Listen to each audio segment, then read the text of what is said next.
Parni valjak nam je super genijalan, ali još su nam više genijalne 80-te, premda i Parni valjak je iz 80-ih, kad smo svi disko plesali ko ludi i sad glavni čovjek koji zna sve o tajnama disko plesa je Tomislav Tržan. Bog, dobro nam došao. Bog Karmela i bog slušatelji u cijeloj Hrvatskoj. Tomislav Tržan, ako ne znate, ako se sad pitate koji je to tip, to vam je onaj čovjek koji je tako fenomenalno plesao recimo Šumicu s Ivanom Bambić ili koji je nastupao, predstavljao nas sa Borisom Novkovićem na nastupu na Eurosongu. To vam je taj Tomislav Tržan koji je uvijek bio s fenomenalnim frizurama, pa tako i u ovom događanju koji zapravo otkriva tajne disko plesa.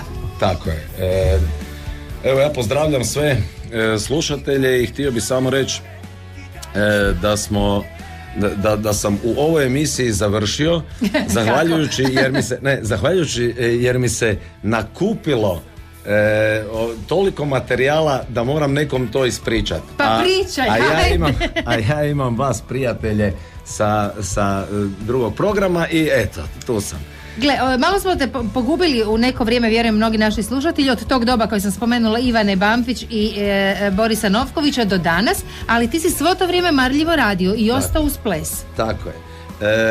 Ja 19 godina već vodim plesni klub TT i jednostavno to mi je postao kao core biznis nekakav, ali uz sve to radim i sa svim ostalim izvođačima, a i sa Ivanom Bambićem.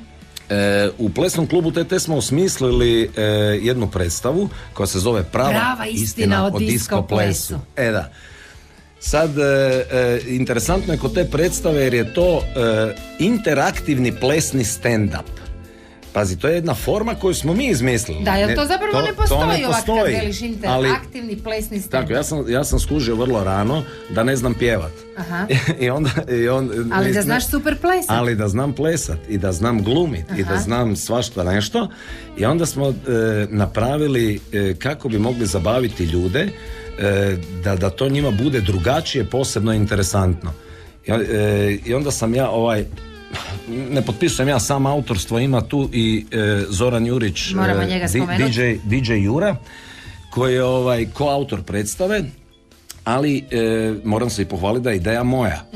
Radio sam kao animator u Šibeniku za turiste, ne? I imao sam zadatak da ih zabavim, nekakav tjedan disko plesa je bio i sad da ih zabavim da radim neku koreografiju. Ja sam u stvari ostao ispred zida jer postavili su me na takvom mjestu gdje su ljudi bili dolje, treba si ih zainteresirati bili su u prolazu. A zašto super mi je sve to što pričamo, ali fali nam ta atmosfera. Daj da malo čujemo ovu pjesmu. Fali nam te ovo. Ovako smo trebali i krenuti. Pa sad smo krenuli za ozvač. Čekaj, malo pustimo par taktova pa se vratimo razgovoru o tajnama disko plesa. D.I.S. sigurno ova pjesma je dio vaše predstave koja se zove... To je dio zagrijavanja za predstavu. Muziku je dobro izbirao DJ Jura i mogu reći da smo jako sretni sa odazivom i pohvalama izbora muzike, jer su to sve hitovi iz 80-ih godina. Hitčine iz 80-ih godina uz koje smo u stvari mi odrastali. Aha. To su dio nas. I ovako, moram ti nastaviti priču. U Šibeniku kad su ljudi prolazili, ja sam zatražio 5 minuta samo da smislim kako ću ih zaustaviti. Iskužio sam da je forma stand-upa izvrsna da nešto pričam. A oni su rekli, ali mi smo te zvali da plešeš. Rekao, idemo to spojiti, ne? Da. Šta ću im pričati? I to je bilo, moram priznati, izmišljanje na licu mjesta. Super. Znači, izmišljanje na licu mjesta i jednostavno sam rekao, ja ću vam ispričati pravu istinu kako su nastali disko pokreti. I onda sam im na jedan Monty Pythonovski način onako počeo pričat kako je disko pokret izmislio ljubomorni muž, pa pijanac, pa mamurni čovjek kojem je sunce išlo u oči, pa Mark Špic je kroz plivanje nekakve pokrete, pa nogometni pokreti, i to je onda ispalo sjajno. Ljudi su zastali, ostali su koliko trebaju ili koliko žele zapravo i plesali su uz nas i bilo je sjajno. Kad sam se vratio u Zagreb, ispričao sam to Juri. Jura je rekao, pa dajmo to složiti. I 3,5 mjeseca smo pisali predstavu. Slagali muziku i sve. I to ste izbrusili. Ja moram reći da sam vidjela dijelove te vaše predstave, da je stvarno genijalna. Ne samo vi ste se stvarno potrudili oko kostima, oko izgleda, ali to da mi odmah, ja gledam te Isičke i ja bi zaplesala s tobom, čak i gledajući te preko ekrana. To je i cilj. Znači, kad ispričam nekakav taj, ajmo reći, uvodni štos, zapravo nasmijem publiku, onda ja kao plesač otplešem taj pokret i ljudi jednostavno počnu plesati uz mene i traje jedno 3 minute. I tako preko 50 pokreta. Znaš kada je tih kasnih 80-ih, ranih 90-ih, mi smo recimo u nekim u Kološiću i tak, mi smo bili mladi, pa smo se družili, da smo svi onako inline plesali. I to je zapravo isto nekako podsjećanje na ta vremena. Čini mi se da je taj tvoj stand-up, odnosno vaš stand-up, jako dobar za nekakve partije, rođendanske proslave, druženja. Eto, baš si mi, uzela si mi riječ iz usta. Evo ti je, Jer, evo, 16.12. u hotelu Internacionalu Kazinu slavimo rođendan Kazina. I angažirali su nas kao show program. Sam Karmelin recimo rođendan, može rođendan Kazina. Dobro, evo, recimo za različite evente, evo, bili smo čak i na rođendanu Outleta For Roses. 16.12. imamo 2 ulaznice za vas. Ako želite vidjeti pozivnice. Nema ulaznica, VIP pozivnice, 261670002.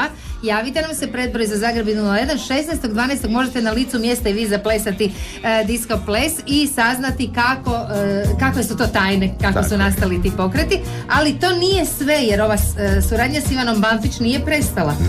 Ne.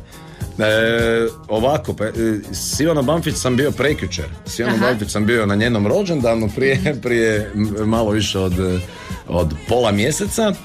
Ali ono zašto ćemo se družiti puno više jer 28.3. u Lisinskom Ivana Bamfić ima koncert. Sad to nije koncert. Da znam, ona si je to već dugo željela, čak i nam u emisiji pričala. Tako je. To je nešto specijalno. Znači to je polumuzikal, polukoncert. Sjajni muzičari su u pripremi, sjajni plesači, koreografije, to će biti spektakl. Ja mislim da vi nama morate prije tog koncerta još u 3. mjesecu doći da ga najavimo. Dobar dan, halo. Bok od Ante. Ante Bok. Ante, jel bi ti došao na ovu fenomenalnu stand-up inter sve predstavu? Interakciju. Interaktivnu predstavu. A kog bi Ante doveo? Pa prijatelja, a baš vas veselim se vidjeti, vas dvojicu kako radite ove pokrete. Ante, da li ste spremni staviti periku na glavu i zaplesati s nama disco? U trapezicama. Pa može neka crna. Ma super, da li volite disco muziku iz 80-ih? Da, koda, neki to. Dobro. Ajde, super, Ante, prezime nam treba vaše. Ivanković, Ante dobro. Ivanković, 2 ulaznice, gdje će biti? 2 ulaznice će biti na ulazu u kazino. Mislim, te VIP pozivnice, ne možemo... pozivnice, će biti na ulazu u kazino hotela Internacional. 16.12. na večer je velika, lijepa proslava, bit će i nešto koktelčića i biti će disco plesa. Dobro. Pa to je na večer, ne znam, mislim da je oko 9-10 sati na večer, znači 21-22 tu negdje. Dobro. Super. Ante, uživajte, hvala lijepa na pozivu.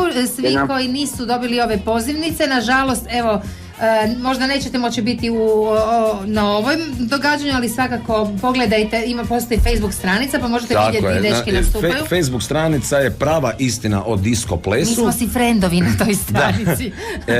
Ja sam lajkala tu stranicu. Iako zbog ovih odraslih koji su pitali što će oni popiti u toj predstavi, mi smo čak napravili i drugu predstavu, a to možda znaš? Znam, kokteli, Prava istina o koktelima. Malo ćemo zasvirati, pa ćemo se vratiti još kratko 3 riječi i o toj predstavi. Može. Dakle, prava istina o koktelima i plesu. Ovako, kako mi tu pravu istinu o disco plesu izvodimo po moru, recimo ljeti, neke turističke zajednice su bile zainteresirane, koje su to prepoznale kao dobar turistički proizvod i animaciju u turizmu. Tako da su nas kontaktirale, jer naši telefoni su naravno na toj Facebook stranici. Da, možete vi. onda smo jednom u Viru kad smo imali nastup sreli, ali sasvim slučajno, mog prijatelja koji je tamo imao svoj show, a on je barmen vrhunski, to je Vjenceslav Madić Kišoni, vrhunski barmen.